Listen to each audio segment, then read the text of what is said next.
Já iniciou a gravação, aguardar alguns segundos.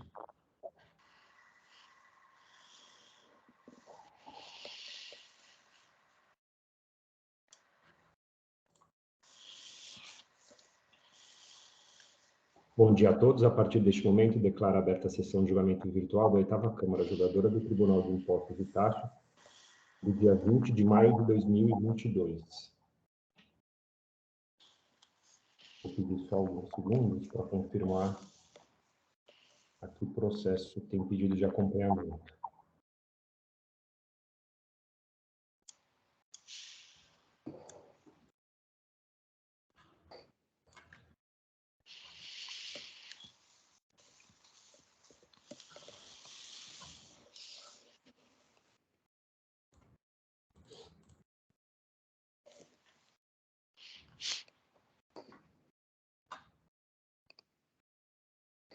Camp, acho que não é.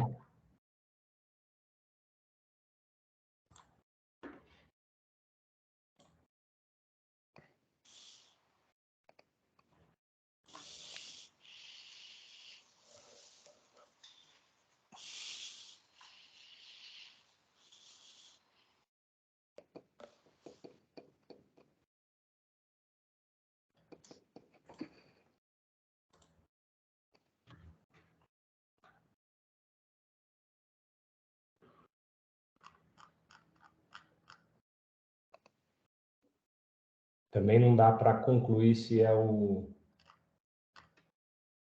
LP de Carvalho, porque no recurso ordinário desse LP de Carvalho consta um e-mail dos patronos como Gmail e não tem o nome dessa pessoa. Eu vou encaminhar uma mensagem para o Hélio, porque ele normalmente que faz.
Ele já está vendo.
Doutor Samuel, Oi. o Oswaldo está falando aqui no chat que ela vai acompanhar uma sessão na 10ª também hoje, mas que não consta qual processo ela vai acompanhar nesse. Tá. Olha, pelas peças dos 2 processos não consta o nome dela.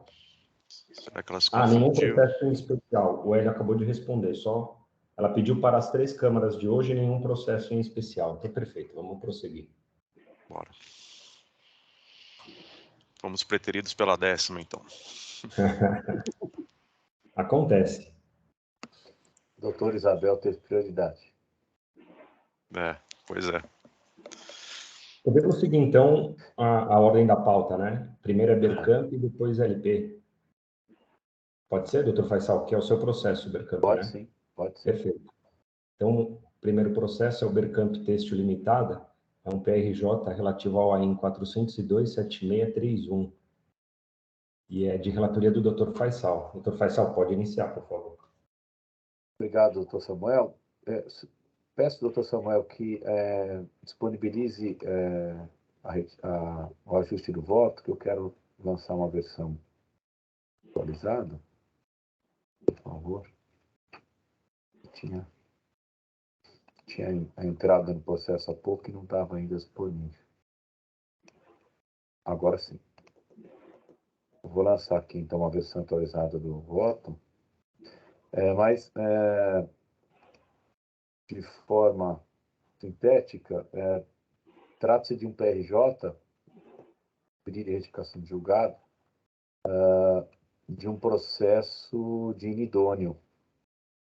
O julgamento foi em 2014, já faz 8 anos. Esse PRJ já teve 2 relatores e acabou não sendo julgado anteriormente. De qualquer forma, é um inidôneo por inexistência de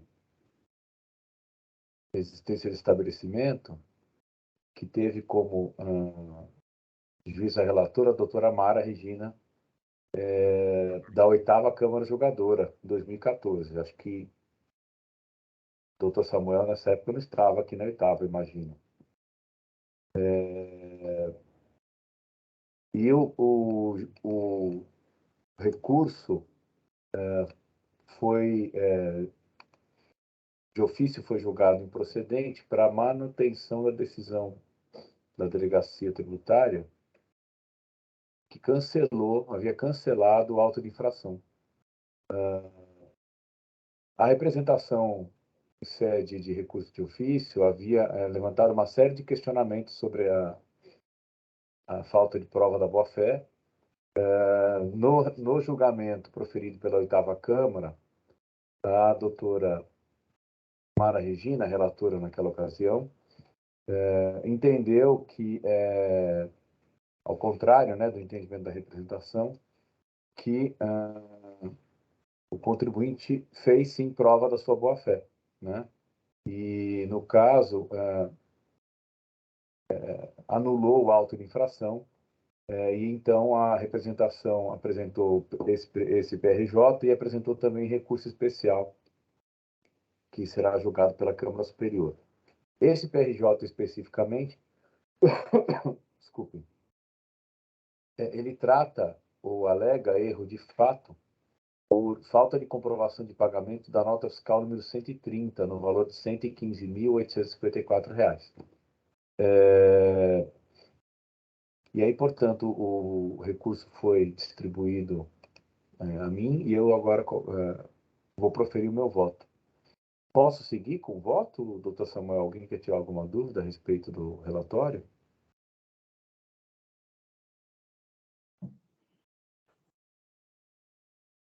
Pode prosseguir, doutor Faisal. Tá bem.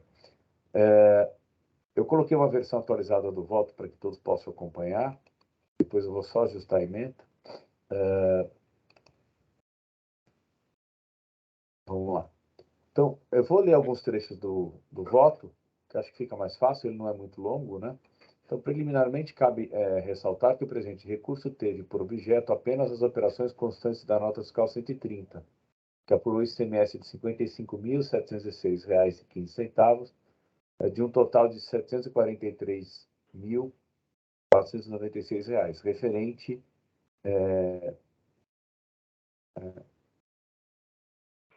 Desculpa, vou ter que corrigir aqui que ficou um erro.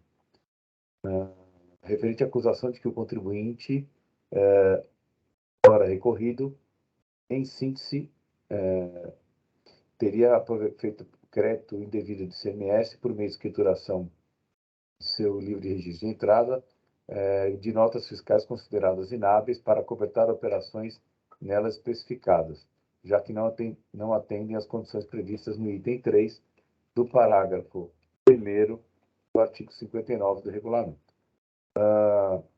Em síntese, a representação aponta em seu pedido de retificação de julgado suposto erro de fato por falta de pagamento da nota fiscal, por falta de prova de pagamento da nota fiscal de número 130,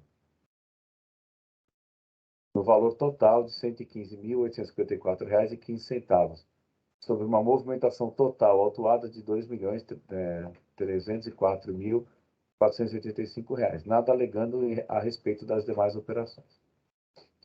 Bom, aqui eu falo um pouquinho do objeto da retificação de julgado, né, que basicamente se presta à correção de algum erro de fato ou, eventualmente, para suprir alguma omissão do julgamento atacado.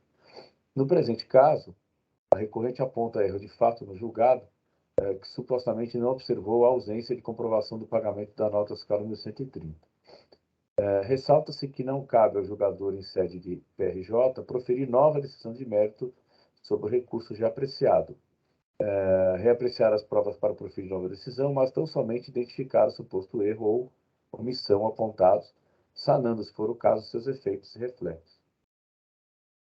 Nesse PRJ, vale frisar que a ilustre juíza relatora, em seu voto de folhas 528 seguintes, apreciou as provas apresentadas de forma conjunta, entendendo que estavam presentes os requisitos para a caracterização da boa-fé da autuada nos seguintes termos. Aí eu transcrevo aqui uma parte do voto da decisão atacada, né, do voto da relatora, em que ela faz o cotejamento das provas, né? Ela não pontua especificamente as notas, ela faz uma análise geral dos requisitos para a caracterização da boa-fé, né? Então, vou ler aqui a partir do item 13, do item 1 do tópico 13. Todos os boletos apontam a empresa, cotam Lins como cedente, sendo que os comprovantes de pagamento a apontam como favorecida, bem como a cópias dos extratos bancários. A autuada demonstrou que efetuou consultas ao Sintegra antes de cada operação, nas quais constava a regularidade da emitente, as notas de pesagem dos fardos de algodão adquiridos, conhecimento de transporte emitidos pela transportadora que certificam a entrega das mercadorias à Bercamp, controle de recebimento do algodão, teste de controle de qualidade, HVI, do algodão recebido. Não bastasse, consta dos autos, folhas 218, e-mail do Sr. Rodrigo Balbi, oferecendo à autuada um lote de algodão proveniente de Goiás, e quando notificada, folhas 21, a identificar o local onde as mercadorias teriam saído, a interessada afirmou, folhas 22, que não tinha conhecimento da origem, mas que contatou a transportadora, que enviou conhecimento de transporte eletrônico, folhas 23, no qual consta que a mercadoria saiu da empresa Hacri, localizada em Brasília, com destino a Cotton Lins. As folhas 500 a 508 constam planilhas, nota por nota, de demonstração de extrato bancário, nota de pesagem, boleto bancário, se integra, registro do livro de entrada, autenticidade e autorização para emissão de nota, teste de HVI. Desta feita, todos esses elementos, além de demonstrar que o procedimento da autuada foi pautado pela boa-fé, apontam que essas operações efetivamente foram realizadas. Aí eu sigo no item 10.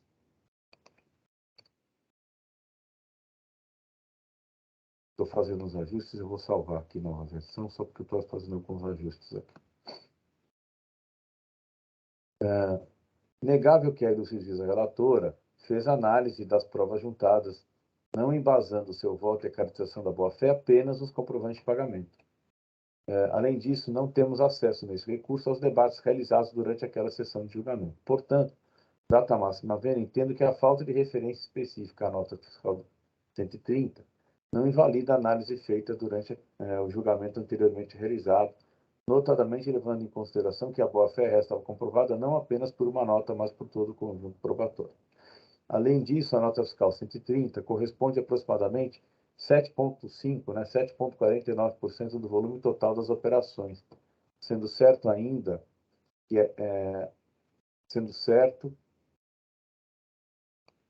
que ainda que analisado isoladamente, representam uma pequena parte das notas glosadas.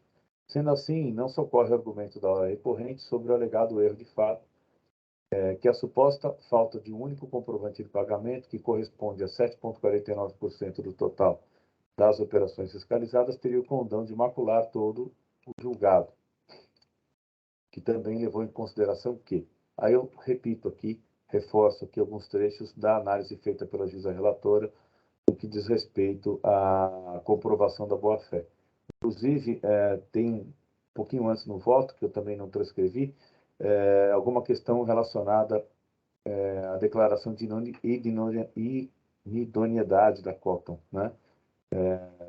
Entende que também há ali algumas questões que fragilizariam um pouquinho a declaração. Assim, do teor do julgamento realizado diante do único questionamento levantado pela representação no presente pedido, que não questionou a qualidade dos demais itens probatórios, não se pode afastar a segurança da conclusão de que a recorrida foi zelosa e diligente ao trazer provas de praticamente todos os quesitos que habitualmente esse tribunal leva em conta para a comprovação da veracidade das operações e da alegada boa-fé do contribuinte autuado. Em suma, não vislumbro qualquer erro de fato, pois inexistem proposições entre si inconciliáveis nas provas analisadas, fundamentos e conclusão. Ao que denota do exame da peça recursal, pretende a recorrente provocar a revisão e a reapreciação do caso, com novo cotejamento das provas, visando modificar o conteúdo do julgado atacado para fazer prevalecer a sua tese, o que não cabe em sede de retificação. Diante do exposto, conheço do presente pedido de retificação de julgado, interposto pela recorrente, para negar-lhe provimento, mantendo a decisão recorrida. Como voto, devolvo a palavra ao Dr. Samuel. Peço desculpas aqui por alguns erros de digitação. Acho que na hora de colar, alguma coisa não saiu bem aqui na formatação. Eu vou ajustar aqui algumas coisinhas ainda. Muito obrigado pela atenção de todos. Perfeito. Obrigado, doutor Faisal. Parabenizo pelo voto. E assim, também, pelo menos para mim aqui, aparece algum problema de formatação. Não sei se nos demais também. Eu estou tentando arrumar. Na hora que eu colei aqui, desformatou alguns itens. Então, vou ver se eu consigo ajustar. Ficou estendido na tela, né? Ficou estranho. Eu não sei Estranho se porque eu fiz no Word como sempre, né? Mas não sei, alguma coisa de fato ficou estranha dessa vez. Eu vou dar uma olhadinha aqui, vou ver se eu consigo corrigir à medida que os debates vão avançando. Perfeito.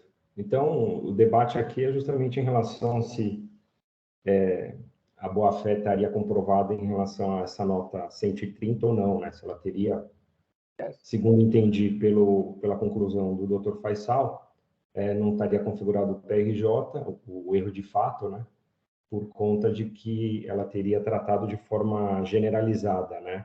Correto. Quando a análise das provas de pagamento. Correto.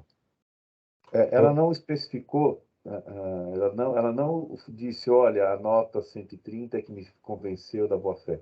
Ela fez uma análise mais geral, né, das provas produzidas e entendeu que a autuada conseguiu demonstrar sua boa-fé com pedidos, com conhecimento de transporte, com comprovantes de pagamento que totalizam aí praticamente 93% do auto de infração, né? Ainda que a gente considerasse a ausência do pagamento da nota 130, né? Então, eu entendi que no caso aqui não haveria um erro de fato. Foi nessa linha meu raciocínio, meu voto. Perfeito. Interessante que no voto dela, as folhas 528, quando ela fala das notas fiscais e do extrato bancário, ela se refere às folhas 500 e 508 como se ali tivesse uma planilha com relação das notas. E eu vou a essas folhas, 500 a 508, e não encontrei. Ela fala, constam planilhadas nota por nota. E não acho isso. 500 a 508 é a defesa, acho que é o parecer em recurso, a manifestação em recurso de ofício, né? Contrarrazões ao parecer em exame, 500 a 508.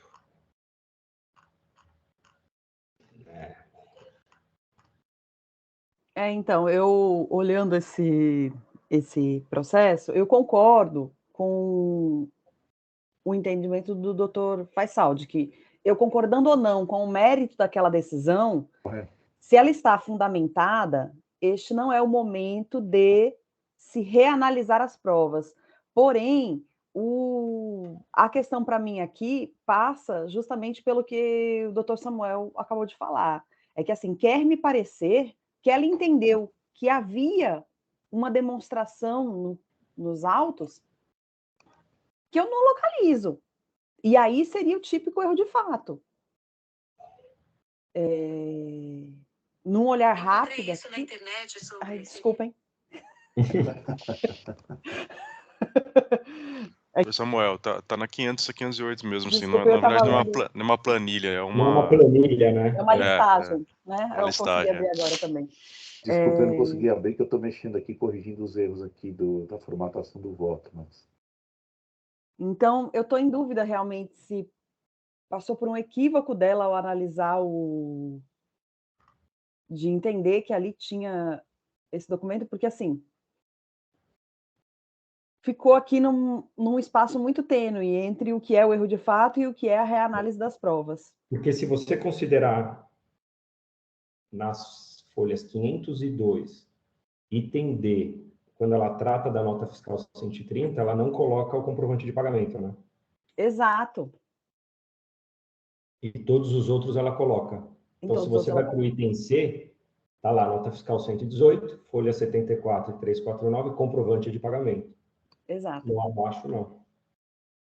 E aí, porque eu entendo que aqui estamos numa linha tênue mesmo, entre o que seria a reanálise de provas e o que é o pedido de retificação de julgado, se o doutor Samuel me permitir, e pedindo vênia ao doutor Faisal, eu gostaria de pedir vista desse processo para olhar com calma essa questão. Esse processo é bem interessante, viu? Exato. O doutor Faisal já havia encaminhado o voto antes, né? Não tinha analisado o recurso ordinário, mas não tinha folheado o processo, mas havia olhado a decisão anterior também, e fico em dúvida, eu acho que estamos aqui num espaço aí, que talvez seja tema realmente que só poderia ser tratado em recurso especial, que é o fato de que a superior não aceita a prova de pagamento parcial. Se for essa a questão, tem que ser tratada no RESP, não é caso de PRJ. Mas a fundamentação tem que ser condizente com as provas nos autos. Se ela fundamentou que, apesar de não ter esse comprovante de pagamento, ela entende que está ok, então não dá para a gente analisar a matéria aqui. Agora, se ela não tinha ciência disso, é outra análise que faço do processo. E quer me parecer que ela não tinha ciência. Eu entendo, e assim, é minha interpretação. Eu entenderia que haveria erro de fato se em algum momento no voto ela fala que há todas as provas de pagamento, né? Há provas de pagamento em relação a todos os documentos. Eu entendo que se ela falar isso, não tenha dúvida, porque aí ela considerou a existência de um documento inexistente. É exatamente essa nuance que para mim não está muito clara. É exatamente essa questão, doutor Samuel. E aí eu gostaria de levar em vista para olhar com calma mesmo. E tem um outro detalhe, doutora Daniela, só para completar aqui como é que é o meu raciocínio. Pois não. A representação focou o PRJ apenas nessa nota 130, né? Que seria um volume muito pequeno em relação ao volume total de operações. Interessante que na própria sessão de julgamento, o representante pediu preferência e fez um voto, um parecer, né, em preferência no próprio julgamento, em que ele trata de todos os outros aspectos, questionando todos os demais aspectos. E no PRJ focou apenas na nota 130. Eu olhei a manifestação dele no parecer também. Mas eu entendo que, provavelmente, a representação entendeu que os demais temas abordados ali seriam temas de RESP. que é o entendimento de que só geralmente a representação fiscal faz isso, né? O entendimento de que só o comprovante de pagamento não é suficiente. Essa discussão é a discussão para a RESP. A discussão de se há ou não pagamento é uma discussão de PRJ. Agora, se ela fundamentou o entendimento dela de que não há necessidade de ter todos os pagamentos, embora eu discorde deste posicionamento, eu entendo que é necessário e imprescindível todos os pagamentos, se ela fundamentou no sentido de que não há, então não temos o que discutir no sentido de PRJ, porque estaria fundamentado, e aí passa a ser uma discussão de uniformização de jurisprudência. Correto. De outra categoria. Mas eu gostaria de levar em vista para analisar com calma, porque entendo que está realmente limítrofe. Não, foi o que eu entendi, mas fica à vontade, por favor, não tem nenhum problema na minha não quer dizer que eu vou apresentar um voto divergente, quer dizer só que nesse momento não me sinto segura para decidir. Mas achei bem interessante, viu, doutor Faisal? Não, sem dúvida, fica muito no limite ali, né? No limiar. Exato. Bem tênue. O doutor Faisal precisa registrar o voto. Eu estou ainda tentando corrigir aqui, porque eu mexo numa coisa e desformata a outra. Tá? Uma sugestão é você colar no bloco de notas e depois levar para o EPAT. Geralmente isso... Eu trouxe do Word, né? Mas vamos ver se eu consigo agora aqui. Então, mas aí do Word ele vem com alguma formatação, eventualmente, que esse editor do EPAT dá problema. Aí você cola no bloco de notas e copia novamente e ele soluciona. Eu vou tentar trazer aqui os itens que estão mais problemáticos aqui de volta. Um segundo. Tem um item aqui. Mas em 2014 eu estava na oitava, acho que foi logo quando eu saí, eu fui para o CARF. Ou alguma substituição, não é? De algum mas eu lembro afastamento. do nome dessa empresa, viu?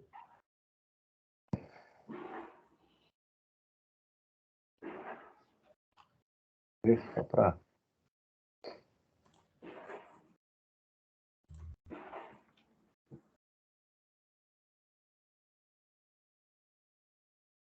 Tem um parecer da representação, folha 530.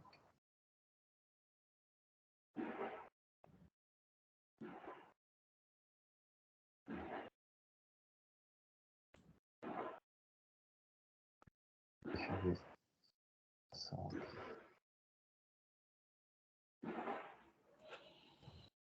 Não aparece. Bom, deixa eu terminar de registrar o voto, então, só essa questão aqui da formatação.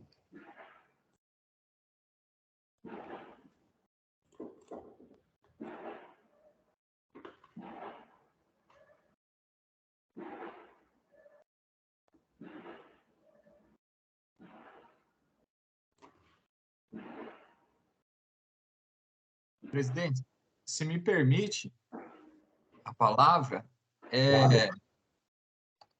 só para ressaltar o trecho que a representação ressalta ali no seu PRJ, é um momento que a relatora ela fala que encontra-se planilhadas nota por nota, e aí com extratos bancários, com boletos bancários, ela menciona extratos e boletos bancários.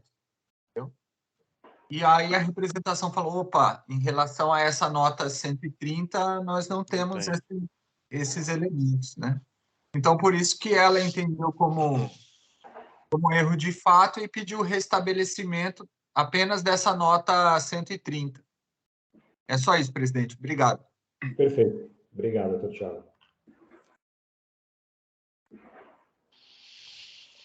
Tem que ver se a razão de decidir dela foi exclusivamente nos pagamentos, né? Mas parece que ela utilizou outros argumentos, mas a prova de pagamento realmente é um dos mais importantes, né?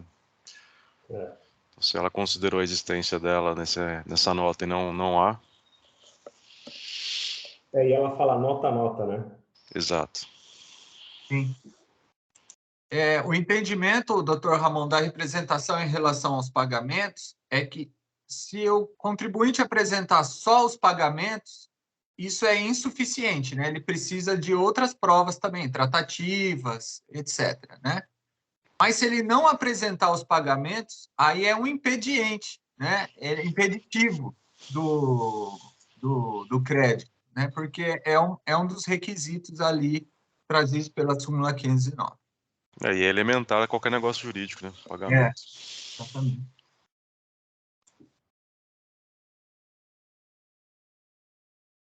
Bom, eu estou conseguindo arrumar aqui, mas está só levando um pouquinho mais de tempo.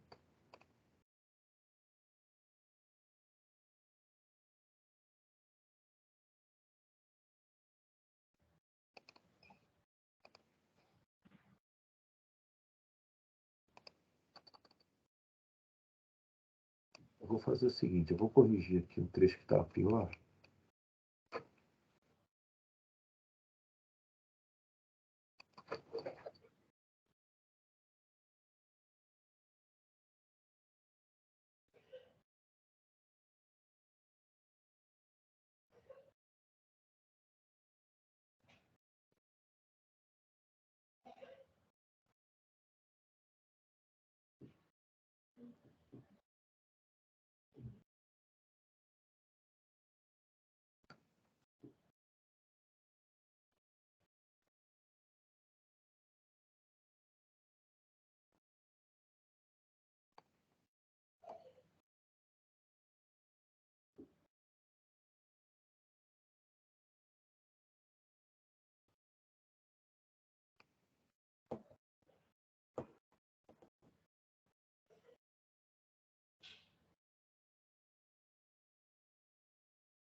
Bom, vamos ver se agora ficou melhor.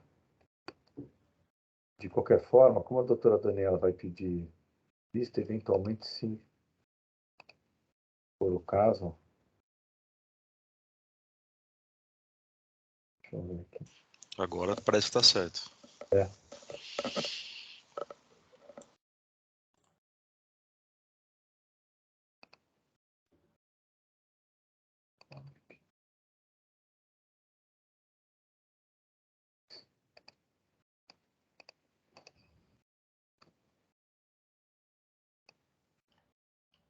Realmente, agora está...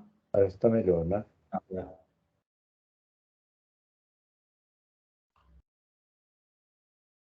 E também, eventualmente, ele fica assim, mas quando volta, aí parece que ele ajusta lá, quando monta o PDF, então não sei. É estranho, porque eu sempre faço no Word, sempre colo, não costuma dar esse problema, não. Mas acho que agora está ok.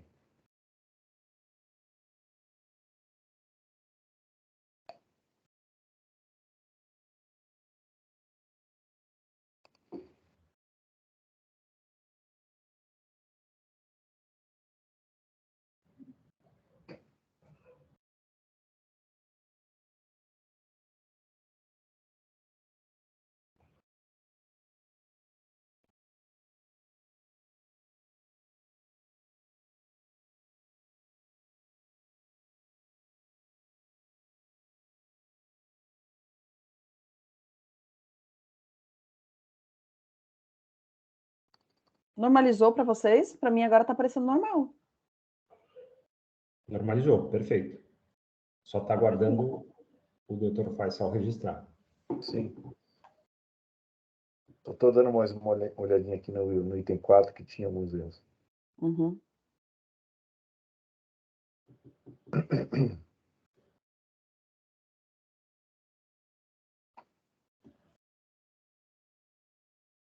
Agora está tudo certo.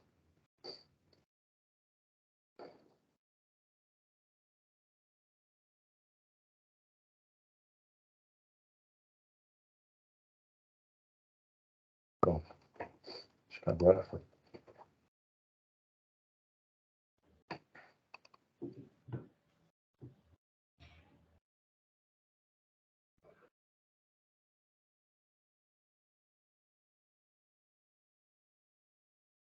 Eu estava mais atrapalhado aqui, era o item 1 aqui do relatório, mas acho que agora ficou melhor. Doutora Daniela pediu vista concedida. Então, a partir deste momento, encerrando o julgamento do PRJ relativo ao AIN 402-7631, Bercamp Têxtil Limitada, processo em vista com a doutora Daniela.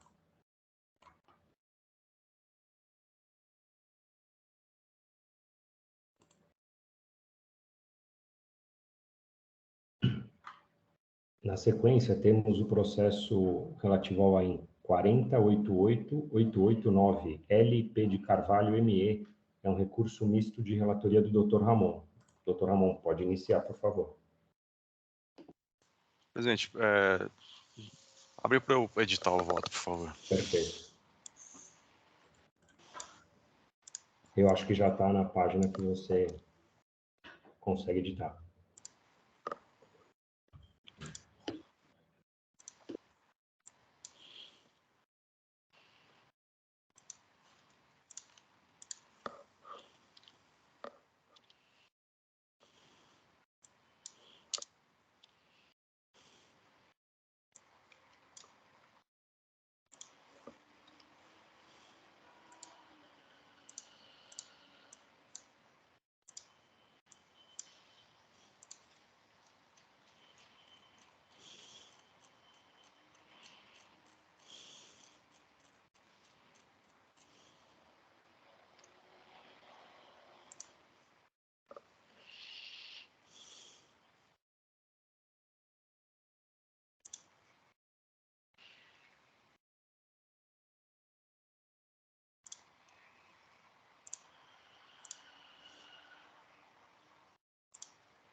Já aparece para vocês, hein? Perfeito, doutor Ramon. Bom, sucintamente, é um auto de infração mediante qual é imputado ao contribuinte no item 1 a prática de deixar efetuados o registro eletrônico de documentos fiscais, o REDIF, relativos aos cupons fiscais emitidos nas operações do estabelecimento nos períodos de novembro a dezembro de 2014 e de janeiro a fevereiro de 2015, consoante demonstrativo fiscal. Basicamente, as alegações do contribuinte são no sentido do aumento da redução, na verdade, né, a decisão de primeira instância reduziu com a aplicação do 527-A. O contribuinte alega irrazoabilidade da multa reduzida, bem como a denúncia espontânea, no caso. Por seu turno, a doutora representação fiscal alega falta de isonomia na redução da multa, na medida em que os contribuintes que adimpliram com suas obrigações estariam prejudicados. Alega também não observância ou não atendimento dos requisitos objetivos, notadamente com relação ao requisito da falta de pagamento, na medida em que a não entrega dos documentos fiscais ou na não transmissão dos relatórios implicaria em suposta falta de pagamento.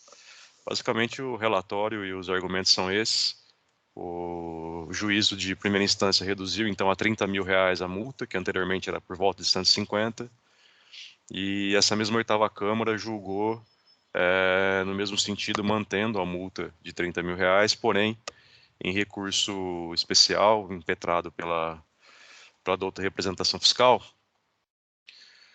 a Câmara Superior entendeu a ausência de prestação jurisdicional pela não enfrentamento de argumentos relevantes por parte da representação fiscal.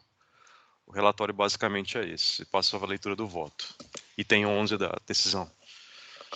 Preliminarmente, observe que não foi dada aplicação no presente caso a norma do artigo 85-A da Lei 63748, que limita a multa a 1% do valor total das operações de saídas e prestações realizadas pelo estabelecimento infrator nos 12 meses anteriores à lavratura do auto de infração a ser considerado nos casos de multas em que não há exigência do imposto.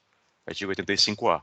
Pois o pedido formulado das folhas 181 e 191 foi negado pela DRT-9, por motivo da autuação se referir a não fornecimento ou fornecimento incompleto ao fisco das informações econômico-fiscais exigidas pela legislação, relativas às operações ou prestações, fato impeditivo da concessão da benesse limitante nos termos do artigo 527b, parágrafo 2º. Conforme bem observado pela douta representação fiscal, a ocorrência da infração é inconteste, pois embasada em vasto material probatório e se subsume ao disposto nos artigos 212-O, 212-P do RIC emitidos por infringidos, bem como a própria recorrente admite infração em seu recurso.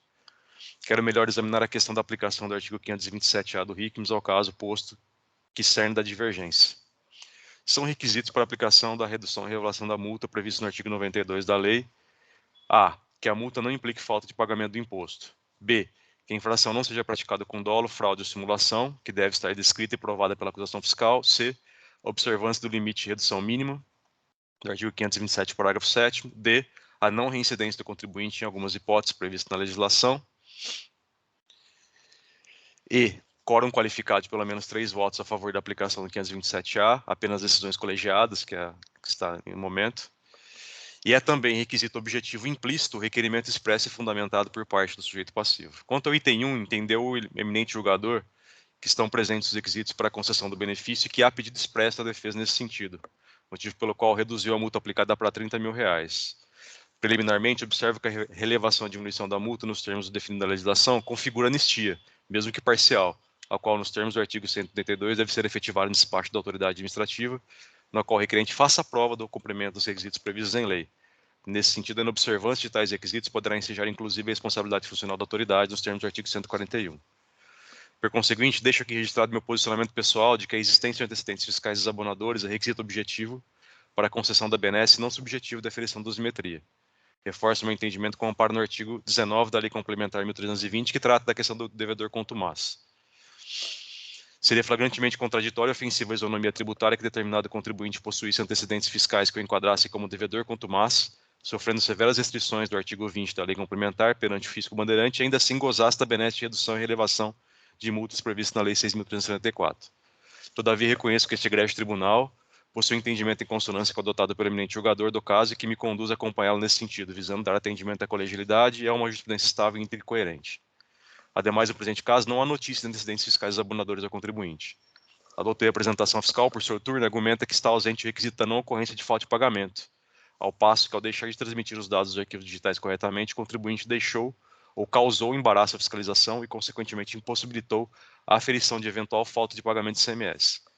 Data máxima vênia ao bem articulado argumento da doutora representação fiscal, fundado inclusive em decisões deste tribunal, trago aqui as decisões fundantes, não entendo prosperar essa interpretação. No meu sentir, a mens legis do artigo 527-A deve ser extraída interpretando-se o requisito da ausência de falta de pagamento com a infração imputada em concreto, e não em uma possível falta de pagamento por embaraço à fiscalização, ao passo que o embaraço não é requisito impeditivo para a concessão da benesse. O próprio auditor autuante reconhece textualmente em sua manifestação fiscal, folha 68, que estão presentes os requisitos do artigo 527, que não houve falta de pagamento do imposto. Não há notícia nos autos de acusação ou de lavratura de AIM por falta de pagamento do tributo relacionado aos fatos narrados neste AIM, ora em julgamento. Por este motivo, entendo correto o entendimento do julgador no sentido da presença dos pressupostos objetivos para a aplicação do 527-A. Quanto à dosimetria, muito embora os artigos 92 e 527-A não tragam um conceito de antecedentes fiscais, a Lei Complementar 1320, que institui o Programa de Estímulo à Conformidade Tributária nos conformes, define princípios para o relacionamento entre contribuintes e Estado, estabelece regras de conformidade tributária, trouxe importante parâmetro legal para o deslinze das questões atinentes aos antecedentes fiscais do contribuinte para fim de redução e elevação de multa, ao definir que o Estado de São Paulo considera como devedor contumaz. Aí trago aqui os dizeres do artigo 19 da Lei Complementar.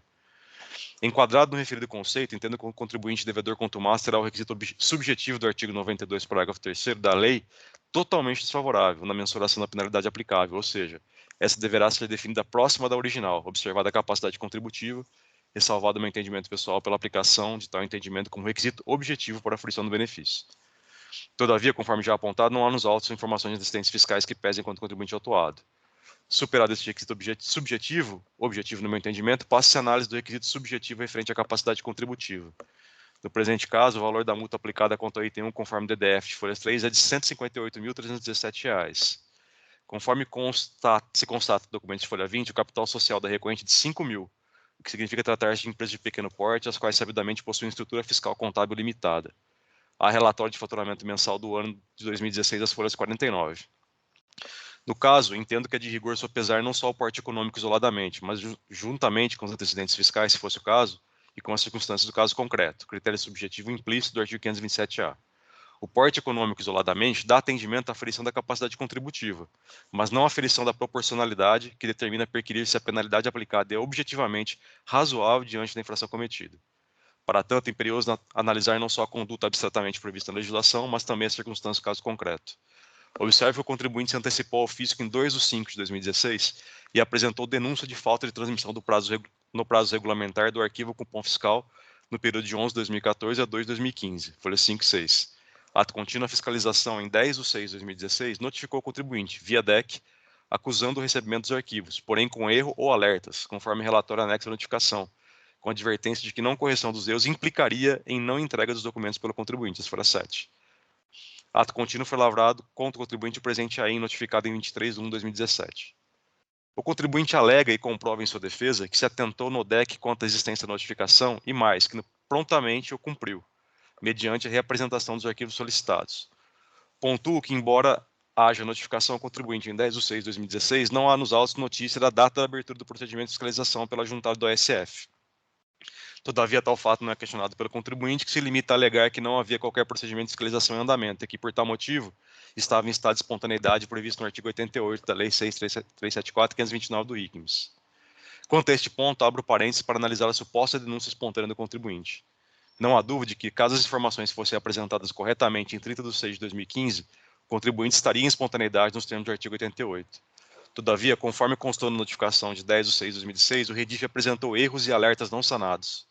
A douta representação fiscal pontua que a jurisprudência do STJ não tem reconhecido a possibilidade de denúncia espontânea para hipóteses de infrações de deveres instrumentais com amparo em decisões do STJ. A denúncia espontânea tem fundamento no artigo 138 do Código Tributário Nacional, trago aqui o 138, que teve repercussão na Lei 6.374, no ICMS, com os artigos 88 e 529, respectivamente. Item 51 da decisão. Neste momento, é importante detalhar o conteúdo da infração cometida pelo autuado, capitulado nos artigos 85, 4Z da Lei 6.374.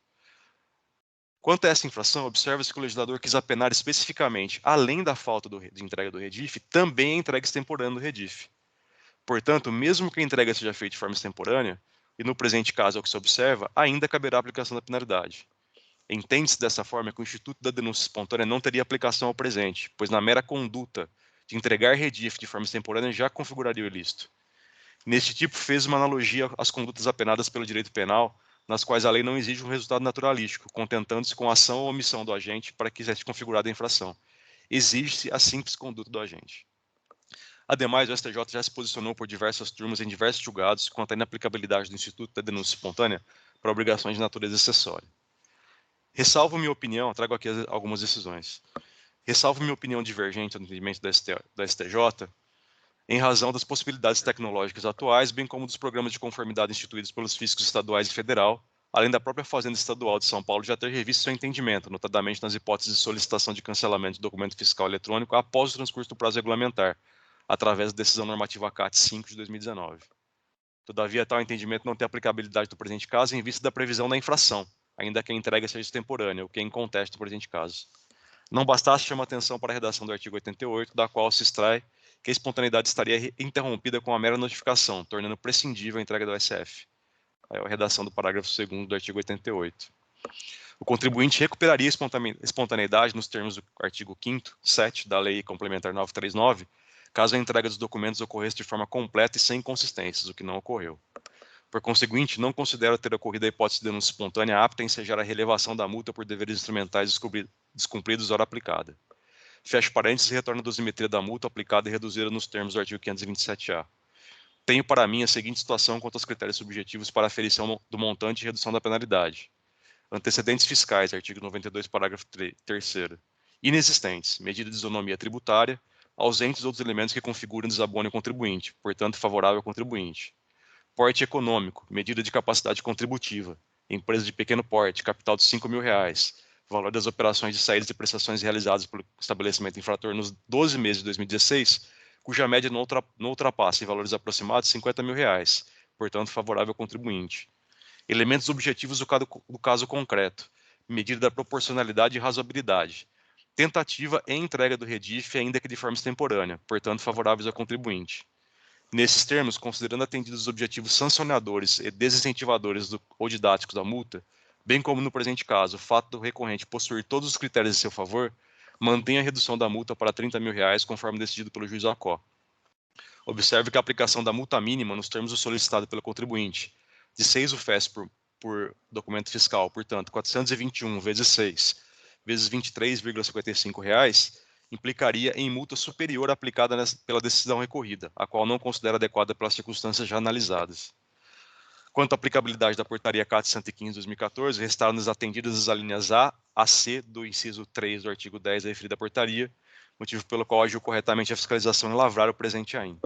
Na parte dispositiva, à vista do exposto, conheço do recurso ordinário e nego o provimento, conheço do recurso de ofício e nego o provimento, mantendo a decisão de primeira instância que reduziu a multa para R$ 30.000 no AIM 4088, 8897 e 23/1/2017. É com meu voto, presidente e colegas. Entendido, doutor Ramon, obrigado. Parabéns pelo voto. Eu acho que está claro aqui a questão, né? Estou vendo uma questão só no recurso ordinário, que é quanto ao pedido da autuada. É interessante que ele traz um outro caso concreto, né? Em que a mesma delegacia reduziu ao mínimo legal a multa aplicada, que sequer transmitiu os arquivos do cupom fiscal, e deveria adotar o mesmo critério ou até critério mais brando, em caso, pois o recorrente sanou a irregularidade espontaneamente e fez antes de qualquer início de procedimento fiscal. E ele traz o que? Esse mínimo legal? Então, na verdade, essa decisão ela trouxe por mínimo legal da norma geral do 527A. Porém, a infração específica ela tem uma multa mínima, que é essa de 6 UFES por documento. E, no meu sentir, se fosse aplicar, seria mais de R$ 50.000, 54, R$ 55.000. E para mim também, em vista da capacidade contributiva dele, empresa de pequeno porte, as operações aí ficaram limitadas a 30 mil, 40 mil, em dezembro aí 70 mil, é uma empresa de venda de roupas, vestuários, etc., ativa. E então eu não entendo proporcional, no caso, aí, essa multa mínima, e ficou de bom tamanho, no meu sentir, em vista dos elementos aí, do caso concreto, inclusive, que o julgador determinou. O recurso especial que anulou a decisão foi pelo motivo de suposta falta de pagamento, né? Mas aí a própria fiscalização reconhece que não houve falta de pagamento, e bem como a interpretação que eu dei ao 527 é divergente do que a representação fiscal deu, inclusive com fundamento em decisões anteriores do TIT, mas seria uma ilação imaginar que haveria falta de pagamento, e não há no auto também uma comprovação de falta de pagamento ou uma autuação por falta de pagamento pela efetiva entrega dos documentos extemporâneos, no caso. Perfeito, doutor Amon. Eu estou satisfeito. Eu, da minha parte, também estou satisfeito, doutor Ramon. Parabéns pelo voto, vou acompanhá-lo. Obrigado.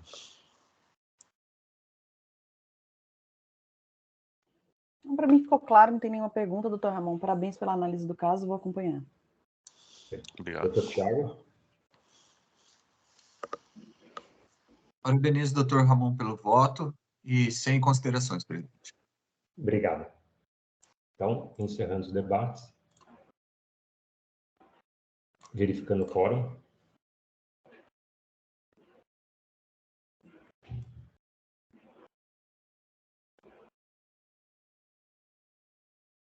Todos confirmaram, iniciando a votação.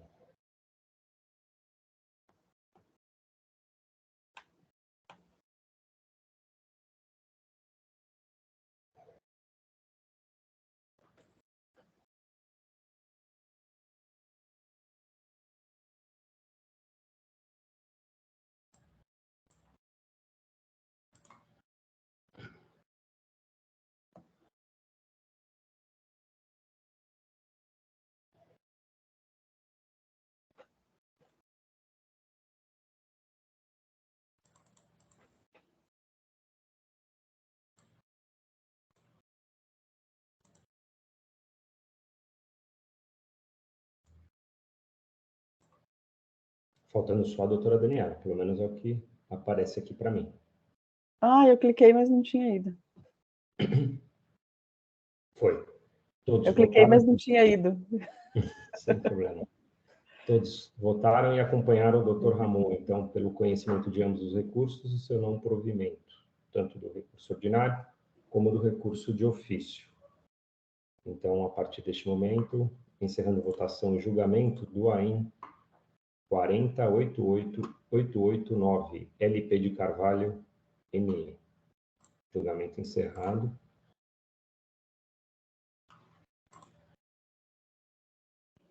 Todos os processos com situação encerrada, encerrando a sessão de julgamento. Então, a partir deste momento, encerro a sessão de julgamento da 8ª Câmara Julgadora do Tribunal de Impostos e Taxas do dia 20 de maio de 2022. Oswaldo, por favor, pode encerrar a gravação. A ata já está